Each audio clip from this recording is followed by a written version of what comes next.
ఎందుకనంటే దావీదు గారు అంటే సొలొమోను గారి తండ్రి, మనమైతే చక్కటి మంచి నివాసాల్లో ఉన్నాం,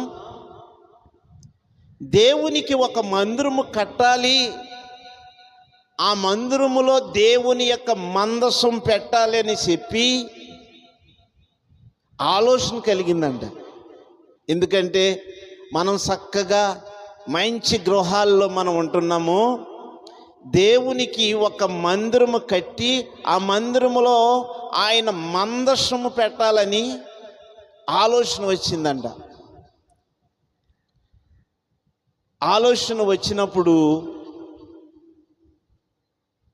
దేవుడు అది చూసి ఆయన అన్నాడంట, నా మందిరము కట్టాలనంటే నీవు కాదు, నీ కడుపును పుట్టిన ఒక బిడ్డ అతడు కడతాడని చెప్పారంట. దేవునికి స్తోత్రం. ఎందుకనంటే ఇతను కట్టగలడు, దావీదు గారు కట్టగలడు, దావీదు గారు కట్టగలడు. కట్టగలనని ఆలోచన ఆయనకు వచ్చినప్పుడు ఆయన ఏమన్నాడంటే, నా మందిరము నీవు కట్టకూడదు.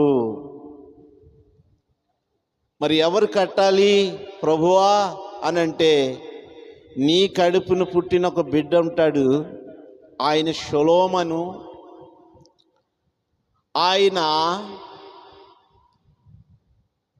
సమాధాన వ్యక్తి. దేవునికి స్తోత్రం. ఆయన రాజ్యమందు ఎక్కడ గొడవలు ఉండవు. దేవునికి స్తోత్రం. సమాధానముగా ఉంటాడు, ఆయన కడతాడు.